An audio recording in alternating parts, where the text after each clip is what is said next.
So obviously, I'm sure you've heard about the big news around the NHL lately has mainly been guys on the block. Obviously, the Stanley Cup's all done and wrapped up. We've got some pretty great drunk speeches, but other than that, it's mainly just been who's leaving, who's staying, all over the league. And with a lot of the big Canadian teams, we're seeing a lot of that. Where obviously, no Canadian team really made it very far in the playoffs this year. We're trying to see who's going to make the big move, who's going to try and do something new. And we're the three big names I'm sure you've probably heard about: Hellebuck, Hannafin, and DeBrincat for Winnipeg, Calgary, and Ottawa, respectively. Those are the three big names on the move, at least right now, that most insiders are talking about. I don't know if you have any major thoughts on any of the three of them, but personally, Yeah, I mean, oh, go ahead.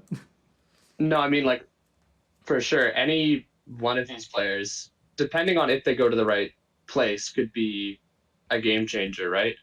Yeah, Um, it's either like the perfect forward anyone needs for their top six to put it all together, the one last quality top pairing defenseman that a team needs, or a franchise goalie. But to kind of, I don't know where you want to start. I could talk about. I feel like Hallebuck is the probably the biggest name I'd probably out say of the so. three. Although strangely, when I've been looking all over the rumor wire, Hellebuck is the one that I've been seeing the least strangely, and I honestly think it's probably because when you look at these three players, he's probably going to be the one getting the most amount of money. Although, for all I know, we could obviously DeBrincat could have a crazy season wherever he goes and get a ridiculous contract. But as of right now, I feel like it's pretty safe to say that Hellebuck's probably going to get the most because he's been an elite goalie for pretty much a decade. I feel like I'm not quite sure when he started, but he has been very, very solid for a long time. You could say the same thing with Hannafin. He's been a pretty solid defenseman for both Carolina and Calgary for probably, I think he was drafted in 2016, 2015. Both of them Yeah, have been very, very solid. DeBrincat's obviously newer, but all three of these guys, like you said, could be real, real game changers. yeah. I'd say that the one difference is for Hallebuck, because for sure, like all of these players have been solid for a long time. Like pretty much known quantities. But the one thing for Hallebuck is just in terms of the position he plays, especially with all of these goalies getting big contracts and then just failing to live up to them. You can look at Bobrovsky, who's the highest paid goalie right now. I think he's making like 10 million a year. Other Although than I this think with him, playoffs, he kind of lived up to it a little bit this playoff run. He was pretty incredible. But oh yeah. But if you asked anybody before this sure, season, it was like this contract itself was a laughing stock. He wasn't even starting. that's Um, true. Yeah, he Spencer wasn't even Knight was starting with definitely Alex giving him a run Lyon. for his money. Yeah, because they had so much goalie depth that they didn't even play their $10 million guy, and you can see the same thing happen in Calgary with Markstrom. He fell off this year. Same thing with Jack Campbell in Edmonton. Came in only for like a couple games in the playoffs, and the starter was a rookie. Like the biggest thing with Hallebuck is if you're gonna sign or trade for him, it's the closest thing to a known quantity and goal that you can get. And for a lot of these teams, that's kind of what they need to get themselves over the hump. Yeah. Because like you can see how goaltending transforms a team. Just look at Vegas, right? Oh Or yeah. Vegas and Florida, Aiden Hill Vegas and definitely Florida. flipped a switch this playoff run. Oh yeah, and it's that kind of like that's almost what you need to get yourself. I'd say goaltending is the difference in a lot of these like playoffs. Like look at Boston, they had the best goalie in all of the regular season, and then he's playing injured and he's underperforming, and they squander one of the best season in regular season history in the first round. Yeah, and you That it mentioned makes such a difference. oh for sure, and you mentioned Hellbuck being like the probably the most.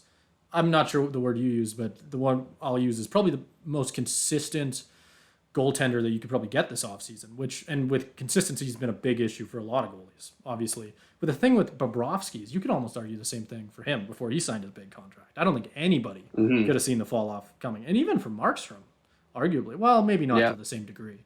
But you could very easily say that Markstrom flopping after that contract is a little bit of a shocker too. But the interesting thing with Bobrovsky and Markstrom is they're both kind of in a similar situation there where they both have two young goaltenders coming up the rankings, and arguably, if they both succeed, could be the starter next year. And both goalies are on huge contracts for like another 3, 4 years. And both their situations, I believe. I'm not sure on the Mm-hmm. I'm not as fresh on Bobrovsky's, but I know for Markstrom, he's still there for another 4 years, right? So, and with Dustin Wolf and Knight respectively is what I mean by the two young goaltenders. So that's definitely interesting, and in my opinion, is going to probably start to almost lower the goaltending market. I think because I don't know how many teams are going to be interested in paying Hellebuck the $9 million he's asking for. In a Sportsnet article that I have pulled up, Ken Weeb says north of $9 million, which is bonkers to me because I'm not sure how much Carey Price was making even at his heights, but I don't believe it was probably 10 million, 11 million, right? Like it's definitely hard to make the argument that you want to pay a goaltender over 10 mil. That's tough. At least but he's gonna get it. He's gonna get it though, because wouldn't you say given the play that he's had, you pay him more than Bobrovsky, right? Like it's gonna be no matter where he signs. I think it's gonna be a market resetting kind of contract. It's because who else can you name that's been as consistently good as he had? I think it's Vasilevsky, and that's about it. Because every other goalie has had their doubts. But I think it is an interesting point that you bring up because it is a bit of a trend for goalies to flop as soon as they move teams, which I think is really interesting and kind of speaks to how unique the position is and how important like the mental game is. It's almost like pitching. I almost compare it to pitching in the MLB where like you see pitchers move all over the place. They'll go to like one place and they'll be throwing a 6.0 ERA and then they'll go back to another place 2.5 or whatever, 2.7. You know what I mean? Like it's the same thing almost with goaltenders. It's wherever they're going to be most comfortable, and obviously defense matters. Well, still for pitching, but defense matters a hell of a lot more, and arguably for goaltending, I'd say, because I mean, you look at, I'd argue, well, I don't know if I agree with myself. I was about to say that could be a big reason Markstrom fell off, but I don't know. Flames still had the defense of the Flames. Yeah, I think they still had a pretty good defensive team. It's hard. Yeah, I think that was more on Markstrom. Like statistically, you can see he played worse this year than he did last year, and I think that's the issue. That's like the big dilemma in signing Hellebuck is he's been one of the most consistent players at his position, probably one of only two that's been consistently good for about a decade, and considering how important goaltending is, if your team needs it and you get it, like think of Hellebuck went to the Leafs. Like how did they? I don't think they could pay him. Like they are like an instant cup favorite. I think if Hellebuck goes to the Leafs. At least to the Leafs. At least the Leaf fans. There's always doubts every year, but like if the one thing that Toronto's missing this year is consistent present and goal, aside from all the other unique Leafs things with how their players who are good underperform consistently. But that's the one side of it. But the other side is the track record of other goalies moving teams is so volatile and so consistently can blow up in other people's faces. Think of Bobrovsky, think of Markstrom, think of Campbell, who were considered like especially Markstrom and Bobrovsky. You're right; they were considered sure things until they moved, or for Markstrom even he had one good year and then it kind of fell off. Like, do you take the chance with how volatile the position can be? It's kind of a catch-22. You really, I don't think there is a right or wrong decision. It's going to be really interesting to see what the results are. Because if he flops, it's going to be an interesting case. Like if Hellebuck flops, how many teams are going to be willing to take a chance on another goalie in the future? Well, that's kind of because he's like the biggest sure thing. Like I think more so than Bobrovsky or Markstrom was. Really, if he flopped, I agree with you on Markstrom. I don't know if I agree on Bobrovsky because you got to realize he was probably solid for like didn't he win the Vezina in 2013? Like he was solid from like 2013 all the way up to when did he go over to Columbus? 2021, 2022. 2021, I think. You're gonna have to fact check me, but he was. I'd argue he was very, very good for a long time, and I don't know if Hellebuck can necessarily. Hellebuck was really good for a while, but I don't know if he was that long. I feel like I'm talking about. I don't know. I feel like it's either.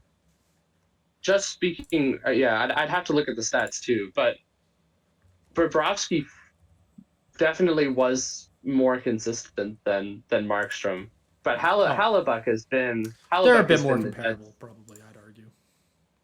yeah. I think Bobrovsky and Hallebuck are pretty comparable, but even like taking it as if Bobrovsky was more of a sure thing coming out, then it's just more evidence in favor. Because you can say Hallebuck is similar. Bobrovsky, you can say, oh, it's a one-off thing.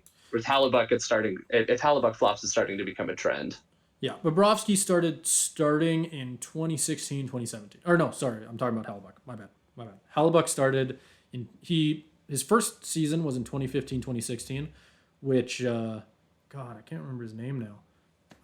That's gonna annoy me. But I can picture the goalie in my head who was Winnipeg starter in 2015, 2016. But Oh, he Andre was Pavlik.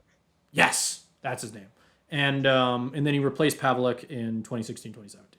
So he's been good for a long time, but that's Like 7 years. But that's pretty comparable even to look Bobrovsky. at Bobrovsky. Bobrovsky, We should probably move on. because he We're getting we should probably move on. We still have two more players to talk about. this is true. Yeah. Here we can. I'll wrap up just given the Sure. Bobrovsky comparable because I think it is about the same because Yeah. it's about 7 years. It's been about 7 years for Hallebuck. Columbus, Bobrovsky and Columbus had a run of about it's 8. Eight, So yeah. it's pretty It's pretty comparable. close. It's pretty comparable.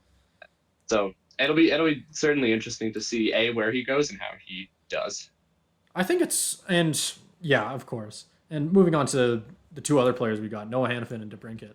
We'll start with Hannafin. We'll move into the probably biggest. I'd argue probably the guy who probably gonna get the biggest paycheck at the end of the day because I mean think about how much forwards are paid these days. But Yeah. Hannafin, he could probably.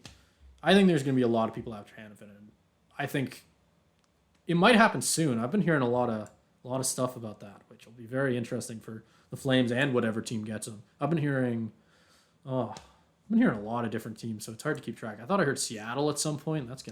Which would be interesting. Him going to Seattle would be cool, but I mean, Yeah. who knows? I certainly wouldn't be upset if he goes to Seattle. I mean, it's the kind of thing where Hannafin is the kind of player where he's not gonna like wow you, but he's not gonna be a liability either. No, He's just kind of that constant, steady force on the blue line. it feels like, at least personally, and to just throw out the context, me and Caleb are both Flames fans, so I think we've both watched enough Hannafin to be able to talk pretty confidently on this. He's always felt like he's one season away from breaking out. He's always been one of those guys. You know what I mean? Like he's always felt like he's 26 now, but the whole time we've had him, it's felt like next year he could be that guy, right? He could be the number one, but he's just not. And he's always been like top pairing or second pairing. He's always been really, really good or really consistent, but he's never been elite or he's never been that like top tier. And I almost feel like with the Flames' history of trading people and them turning into second coming of Christ, I could almost see him going really wherever he goes, turning into an elite defenseman, right? You never know. It Right? also depends. Yeah, it also depends situationally too, like depending on who he's paired with. Yeah. Because the one thing that was good with his time in Calgary is that Calgary does have a solid defense there. Because he correct me if I'm wrong, but he was paired with Tanev for a while, right? Like that was. I can't remember now. I think so. That sounds right. Tanev. I think he played a little with. Who else did he play with? Oh. Damn. Might have to The look. Anderson. Did he? Yeah, maybe. I don't Anderson know. sounds right. I think he might have played with Anderson. Tanev and Those Anderson are all. probably. Those are both provide like great compliments to Hannafin. Tanev with kind of the veteran experience. Well, I mean, Tanev's been arguably one of the best defensive defensemen for the last however many years. 10 decade? Oh yeah. How long has he been in the league? Oh yeah. Long time.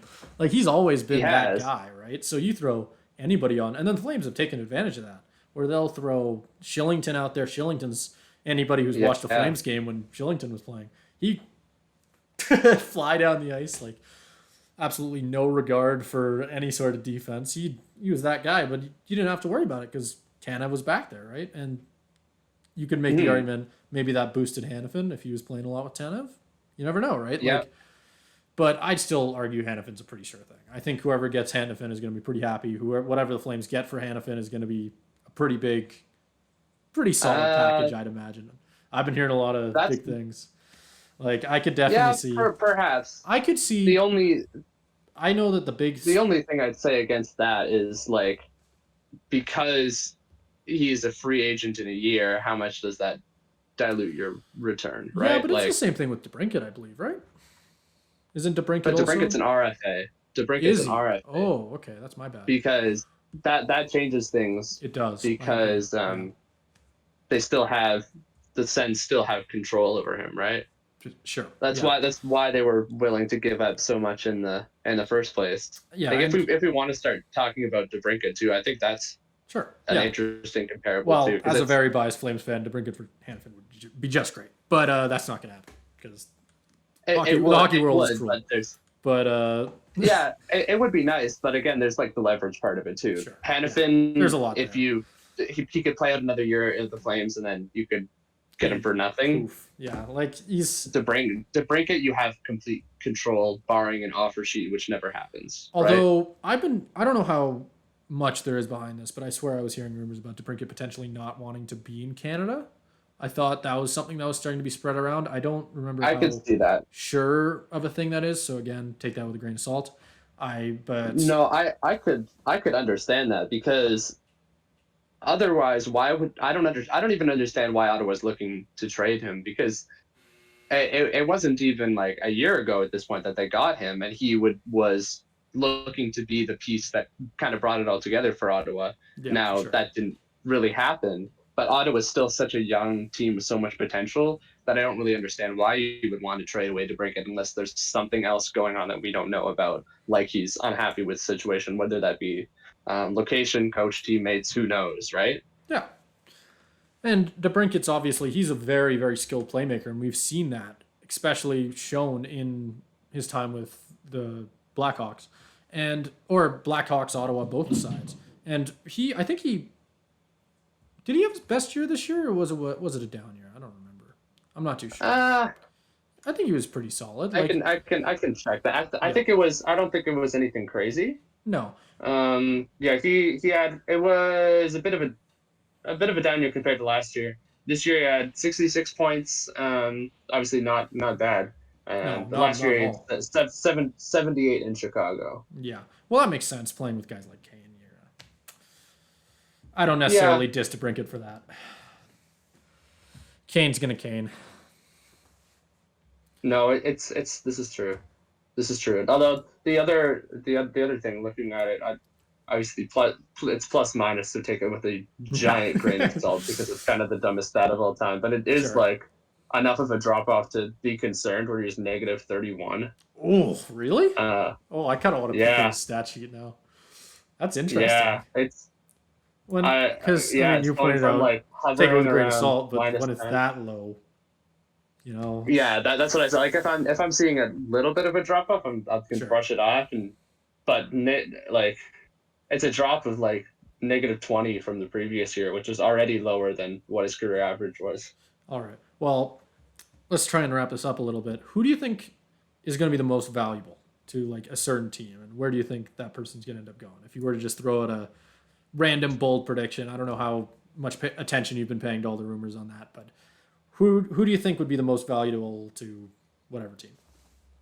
Kind of I a still open question, but yeah, I still think it's Hellebuyck you think because so? it's a bit of a boomer bust because there's potential he can flame out, but if he lives up to even like 60-70% of his potential, then that can take a team to the 60, Stanley Cup. 70% of Hellebuck is probably still top 10 in the league. Yep. Yep. So yeah, that's what I'd say. Like obviously, DeBrincat and Hannafin can make a difference, but like they think of thinking of both of them, they I they still had pretty good teams behind them and couldn't elevate. True. If Yeah. you put Hallebuck in a better situation, then I think you're going to Well, see I'd argue pretty Winnipeg's always significant been a pretty results. good defensive team. Like for the most part, they've had a couple years where they were kind of flimsy, but he's. I think he's proven that he can play. He plays well, whether or not he has an elite defensive core in front of him. And he's definitely proven Yeah, that. I yeah. No, I think personally, so. I definitely agree with you on that. I think it's probably going to be Hellebuck because I mean, you even made the point about let's say money isn't real and he somehow ends up on Toronto, like you said, like that team ends up being pretty insane, right? You gotta because Yeah, Hellebuck with a defensive because Toronto's got pretty good defense. They've all, I mean, I don't have to tell you about their elite forward core, but that team, they look pretty unstoppable there. That looks, yeah, that'll be tough to yeah. beat. I think I could, I, I don't know where I think he'd go though. He's a tough guy no, to kind of pin down. he is because it's pretty restrictive in which teams can afford him. Yeah, and I think there's also the fact that obviously he wants to go to an elite team, but what elite team is going to have the cap room to pay him 10 million? It's a good question. That's Or definitely like, something to look into. what would honestly be I can't imagine like I'd have to look up cap numbers, but I'm waiting for like the just outlandish. yeah, like I'm not even thinking too outlandish. Just like if he wants to go to an elite team, maybe not. But there's certain up and coming teams, right, that this could push them to be a like consistent contender. I'm thinking Buffalo. I'm thinking Ooh, Ottawa. oh, Like, that'd be interesting. Him on wouldn't you Ottawa, think? I can see. Ottawa, I can see actually because that is definitely a team where I don't know. Again, I haven't watched a lot of Ottawa Senators games, admittingly. I apologize, but I can definitely say I feel like yeah, that'd be interesting seeing him on Ottawa because they've had some elite goaltenders over the years. I mean, at least elite playoff goaltenders. When I think of a guy who elevates in the playoffs, I definitely think Craig Anderson. I don't know if I mean Oh yeah, he was pretty good in the 2010s. But I mean, oh yeah, you throw him another guy like that, like Hellebuck in the playoffs. Oh, that'd be tough. And I mean, oh you yeah. mentioned I'm what was thinking the other team you mentioned there? Buffalo, Buffalo. I believe. Who do they have? They have a young goaltender. They have Devin Levi coming up the Right, pipe. right, yeah. Which is again, you open up the Bobrovsky and Markstrom thing again, where do you really want to pay a goalie that much if you have a guy coming up the tank? And obviously, you can argue goaltending prospects kind of go, they're kind of flimsy. It's kind of like you never know with them, right? I mean, you could even personally, again, as a very very biased Flames fan on this topic, I think that Wolf is going to be insane. But even then, you gotta think about it cautiously because we've seen goaltenders look absolutely incredible and then turn into garbage, right? Like that's not a Yeah, very uncommon thing in this league. So you gotta think whether you'd rather have a very strong veteran goaltender who you can probably get another, let's say I think Hellbuck's in his 30s now. He's say probably another 2 3 elite years out of, right? Or do you risk it and try and run it with a prospect? And that's the situation that I think a team like Buffalo would probably be looking at, right? hmm Is it now or yeah. later? Yeah, and I think I'll kind of wrap it up more by just throwing a couple other teams out there. And all the issue is with some of these more elite teams is that cap space is tight, right? Yeah. But there's one spot that I'm looking at that would have the space to sign him that I think would be probably the best spot he could go. But throwing some other names out there, the Red Wings have the fourth highest cap Ooh. space in the league. The Devils have the fifth. The Kraken are seventh. In my head, It's when I was another thinking, team. you mentioned young teams, I was kind of thinking Kraken. That'd be an interesting pairing, I Yeah, think. yeah. You have to deal with like, I think Grubauer already has a pretty big contract. You have to True. figure out Yeah. what to do with that, but you might be able to figure that out. The number one team that just looking at cap space that I would consider would be Carolina. Ooh. Who do they have They have currently? They've kind of. they have I'm They blanking. have Frederick Anderson and Antti Ranta. Is that? Not not the best Yeah, goalie that's core. not the Serviceable, best. Yeah, it works. Like it's obviously worked for them, but but I think Carolina has continually been that team that just needs one thing to get over the definitely. hump, right? They've been swept in how many ever straight Eastern Conference Finals? Don't you Yeah. think Hellebuyck would That would be be the one to push them yeah. to the finals? If he goes And there, they got that'd they be a got tough 20, team to 24 beat. million, 24 Ooh, million cap space, you more know than what? enough. Yeah, like I would not be surprised if out of nowhere we just start seeing Carolina rumors in my head. After you pointed that out, I could definitely see that for sure.